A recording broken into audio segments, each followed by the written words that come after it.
नमस्कार, आप देख रहे हैं अपना हरियाणा। मैं हूं आपके साथ अंकिता दुबे। बुलेटिन की शुरुआत साइबर सिटी गुरुग्राम की खबर के साथ करेंगे, जहां आम आदमी तो छोड़िए, पुलिस वाले भी महफूज नहीं हैं। जो तस्वीरें हम आपको दिखाने जा रहे हैं उन्हें देखकर आप भी पूछेंगे कि आखिर गुरुग्राम में राज किसका है।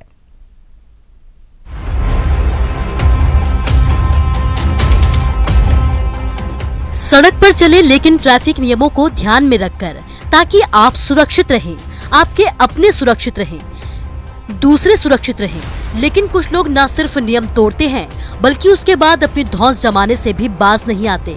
गुरुग्राम में तो हद ही हो गई। यहाँ एक शख्स ने न सिर्फ नियम तोड़े बल्कि ट्रैफिक पुलिसकर्मी को भी कुचलने की कोशिश की। मामला सेक्टर 29 का है। पुलिसकर्मी के मुताबिक युवक रॉन्ग साइड ड्राइविंग कर रहा था। जैसे ही ट्रैफिक पुलिसकर्मियों ने उसे रोका तो युवक जवाब में पुलिस पर ही धौंस जमाने लगा। अब हैरानी देखिए, साहब के पास न तो गाड़ी के कागज थे और न ही अन्य कागजात। रौब देखिए, पुलिसकर्मियों से रिश्तेदारी होने की बात कहकर मामला सुलझाने की भी कोशिश की गई। हालांकि ट्रैफिक पुलिसकर्मियों ने किसी से भी बात करने से साफ इनकार कर दिया। बात जब गाड़ी को इम्पाउंड करने की आई तो युवक ने न आव देखा न ताव, गाड़ी चला दी। ट्रैफिक पुलिसकर्मी परविंदर ने भी जाबाजी दिखाते हुए गाड़ी को रोकने की कोशिश की। बावजूद इसके युवक ने गाड़ी नहीं रोकी। जैसे तैसे ट्रैफिक पुलिसकर्मी गाड़ी के बोनट पर ही लटक गया। करीब 100 मीटर तक युवक गाड़ी को यूं ही घसीटता हुआ ले गया। आगे जाकर ट्रैफिक पुलिसकर्मियों ने ड्राइवर को रोक लिया और उसे वहीं पर गिरफ्तार कर लिया। करीब शाम को 5 बजे हम वहाँ रोंग साइड के चलान कर रहे थे, तो वहाँ से गाड़ी रोंग साइड लेके आया था। हमने उसे रुकवाने की कोशिश की तो वो उन्होंने मिस भी हो गया, थोड़ा गलत तरीके से बात की। तो हमने उनसे कागजात मांगे। कागजात मांगने के बाद उन्होंने कहा कि मेरे पास कागजात नहीं है, आपको जो करना वो कर लीजिए। हमने कहा उसे कि आपकी गाड़ी बंद हो जाएगी अगर आपके पास कागजात नहीं। उन्होंने बोला ठीक है कर दीजिए, कोई बात नहीं।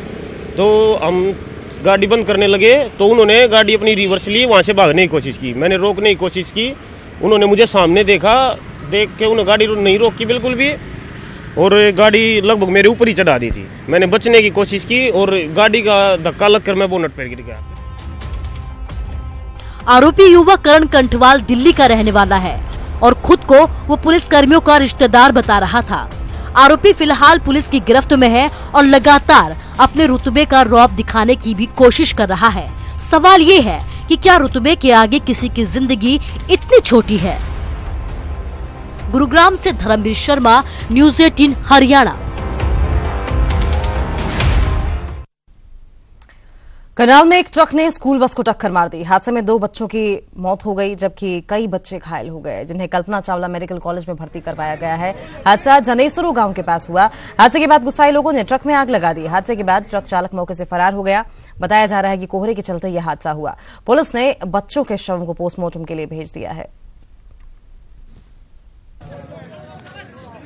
मैं तो बस ये पता लगा, फोन आया था कि भी एक्सीडेंट हो गया कि वहाँ पर। अच्छा। हम गए जाके हमने देखा तो उन बच्चों को तो काट लिया था, ड्राइवर को निकालने लगे तो ये बच्चे नीचे पड़े थे जी, उनके ऊपर ट्रक गुजरा था मुंह पर। अच्छा, कितने बच्चे डेथ है या डेड बॉडी आई है? दो डेड बॉडी। आपका कौन था? ये भतीजा था हमारा। तो स्कूल के लिए भेजा था? हाँ, स्कूल के लिए जाता था 8 9।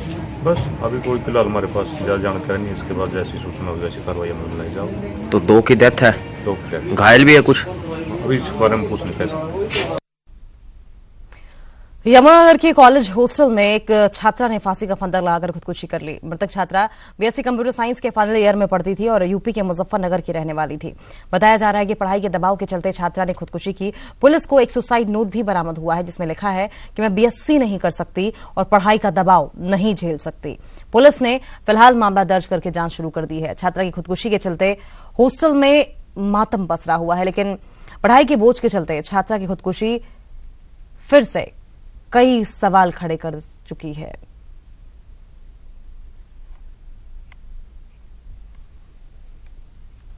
खबरों में आगे बढ़ते हैं और बात मोरनी की करेंगे। निगम चुनाव में बीजेपी को बंपर जीत मिली है।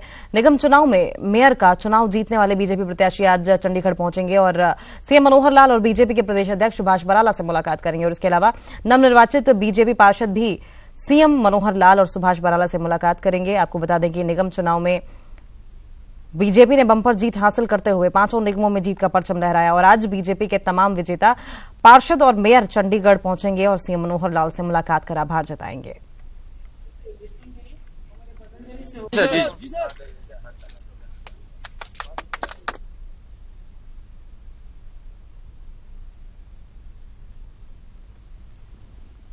राणा साहब अतिरिक्त उपायुक्त पंचकुला और एसडीएम साहब पंकज सेतिया साहब और पतंजलि के जितने माननीय मुख्यमंत्री महोदय से निवेदन करेंगे रामदेव जी का सम्मान करें। श्रोमणी आचार्य वर्ल्ड हर्बल फॉरेस्ट ये कॉन्सेप्ट ही नया है। अभी तक या तो हर्बल गार्डन होते हैं या तो हर्बल का कोई एक एरिया होता है, ये ऐसा पूरा जंगल नहीं होता। ये नया कॉन्सेप्ट है और माननीय मुख्यमंत्री जी के नेतृत्व में और श्रद्धेय स्वामी जी के आशीर्वाद से हमने एक संकल्पना की और उस संकल्पना को धरातल पर उतारने के लिए गवर्नमेंट का बड़ा योगदान रहा। हमारी पूरी साइंटिस्ट की टीम ने दिन रात एक करी और इन 2-2.5 सालों के अंतराल में हमने यहाँ पर 4 लाख के लगभग पेड़ पौधे लगवाए हैं। उन औषधीय पौधों का गार्डन बना करके उसके साथ रोजगार को, पर्यटन को और स्थानीय लोगों की समृद्धि और स्वास्थ्य को जोड़ करके एक बहुत बड़ी पहल यहाँ से हुई है और देश का यह पहला अपने आप में एक कार्य है जहाँ पर हर्बल फॉरेस्ट का एक नया कॉन्सेप्ट आदरणीय खट्टर साहब के नेतृत्व में दिया। चलिए बात इस वक्त की बड़ी खबर की कर लेंगे। चंडीगढ़ पहुंचे बीजेपी के नवनिर्वाचित मेयर सीएम मनोहर लाल से करेंगे मुलाकात। मुख्यमंत्री से मिलकर जताएंगे आभार। 5 निगमों में जीते बीजेपी के मेयर। निगम चुनाव में बीजेपी ने किया क्लीन स्वीप। यमुनानगर, पानीपत, करनाल, रोहतक, हिसार में जीत दर्ज की। बीजेपी के मेयर प्रत्याशियों ने जीत दर्ज की है। करनाल से रेणुबाला गुप्ता, हिसार से गौतम सरदाना, पानीपत से अवनीत कौर, रोहतक से मनमोहन गोयल, यमुनानगर से मदन सिंह चौहान बीजेपी के मेयर बने हैं। और फिलहाल अपडेट ये आ रही है कि ये सभी लोग चंडीगढ़ पहुंचे हैं और मुख्यमंत्री से मुलाकात करेंगे। साथ साथ माना यह भी जा रहा है कि बीजेपी प्रदेश अध्यक्ष सुभाष बराला से भी मुलाकात कर सकते हैं।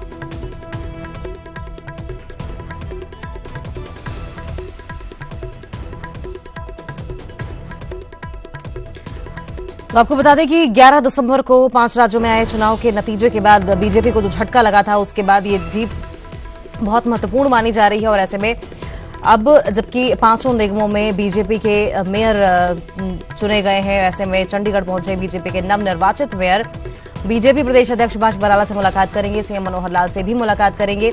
मुख्यमंत्री से मिलकर आभार जताएंगे।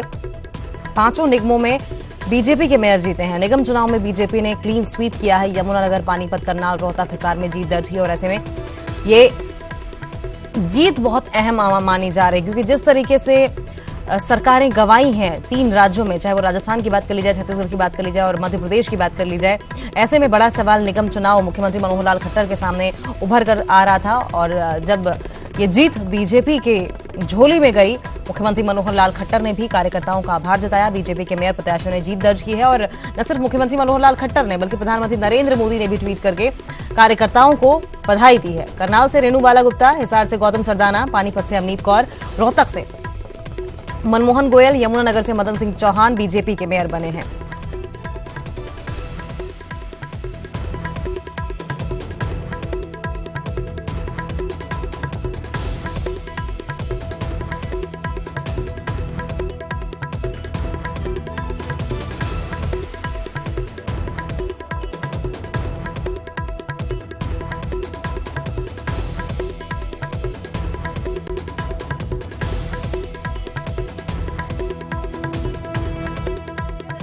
स्क्रीन पर आप देख पा रहे हैं 5 निगमों में बीजेपी के मेयर प्रत्याशी जीतने के बाद ये जश्न की तस्वीरें हैं और जश्न लाजमी भी हो जाता है क्योंकि जिस तरीके से एड़ी चोटी का जोर लगा दिया गया पूरी बीजेपी कैबिनेट की ओर से, ऐसे में ये जीत कहीं ना कहीं महत्वपूर्ण भी है और कहीं ना कहीं जिस तरीके की मेहनत की गई कार्यकर्ताओं की ओर से और पूरी कैबिनेट की ओर से वो रंग लाती दिखी तस्वीरें आपकी टीवी स्क्रीन पर आप देख पा रहे हैं। अवनीत कौर हो, रेणुबाला गुप्ता हो, मदन लाल चौहान हो या फिर गौतम सरदाना हो, सस्पेंस लगातार बना हुआ था। हालांकि जैसे ही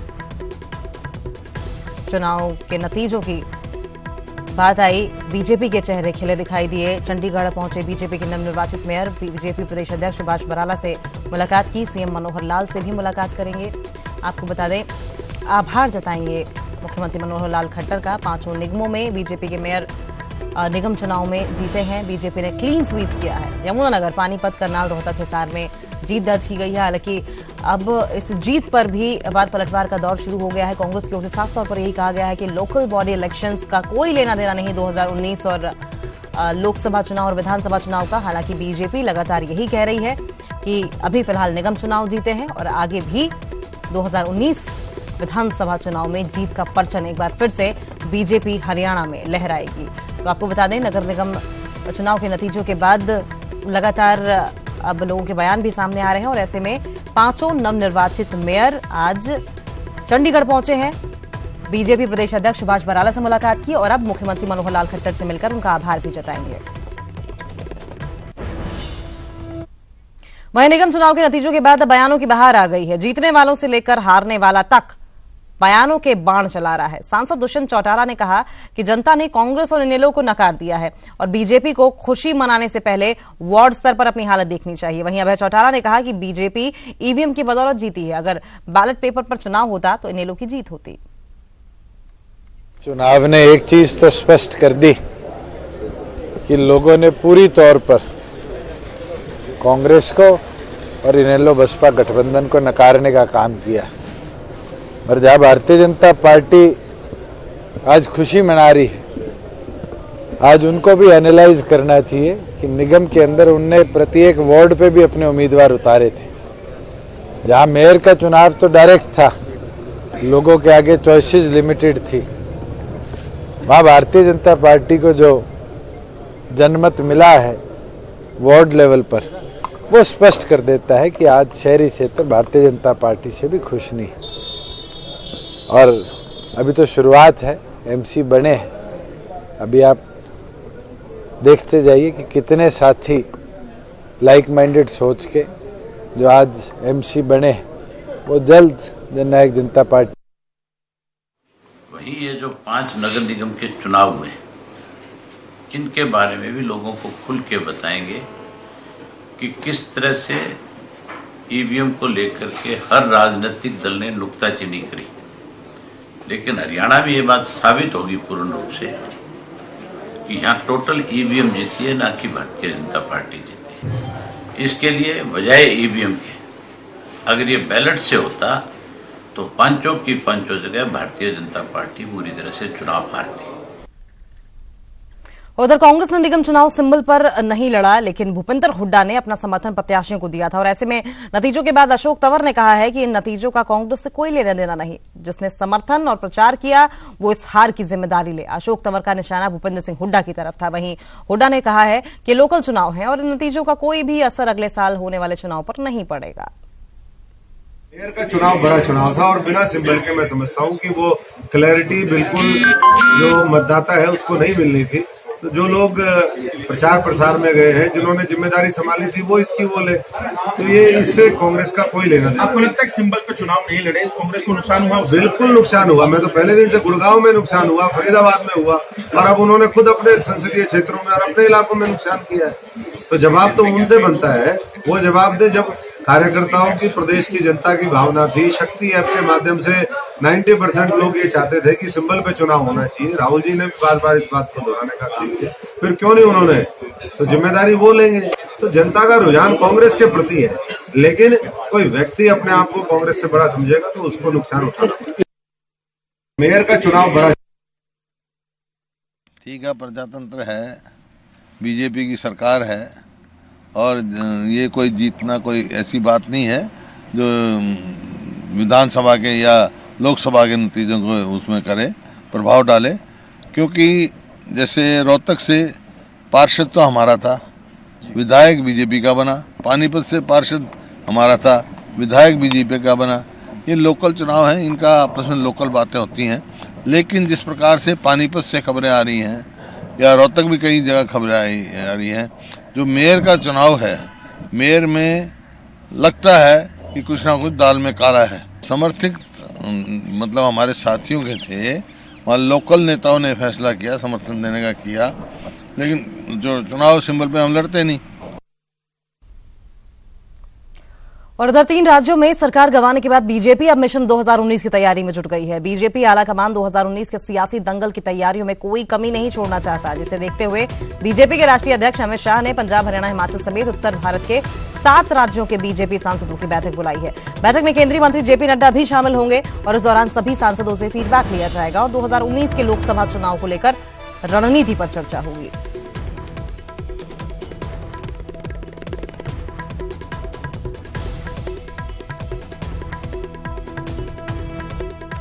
तो वहीं 84 सिख दंगा मामले में उम्र कैद की सजा मिलने के बाद सज्जन कुमार ने सरेंडर के लिए वक्त मांगा है। सज्जन कुमार ने दिल्ली हाई कोर्ट से सरेंडर के लिए 30 दिन का अतिरिक्त वक्त मांगा। दरअसल 84 सिख दंगा मामले में दिल्ली कोर्ट ने सज्जन कुमार को दोषी करार देते हुए उम्र कैद की सजा सुनाई थी। कोर्ट ने सज्जन कुमार को 31 दिसंबर तक सरेंडर करने के आदेश दिए थे और अब सज्जन कुमार ने सरेंडर के लिए 30 दिन का अतिरिक्त समय मांगा है। हाईकोर्ट से ये समय मांगा गया। सज्जन कुमार ने कहा कि मेरा परिवार मुझ पर आश्रित है और इसलिए सरेंडर के लिए वक्त दिया जाए। वहीं 84 से जुड़े एक और मामले में आज दिल्ली की पटियाला हाउस कोर्ट में सुनवाई हुई, जहां सज्जन कुमार के वकील के न पहुंचने पर अगली तारीख दे दी गई।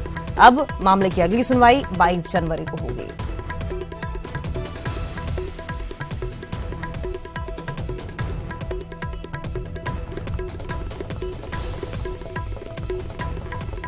दिल्ली हाईकोर्ट ने 1984 के सिख विरोधी दंगे मामले की सुनवाई करते हुए सोमवार को निचली अदालत के फैसले को पलटते हुए कांग्रेस नेता सज्जन कुमार को दोषी करार दिया था। उन्हें आजीवन उम्र कैद की सजा सुनाई थी और कहा था कि 31 दिसंबर तक किसी भी हालत में सज्जन कुमार सरेंडर कर दें।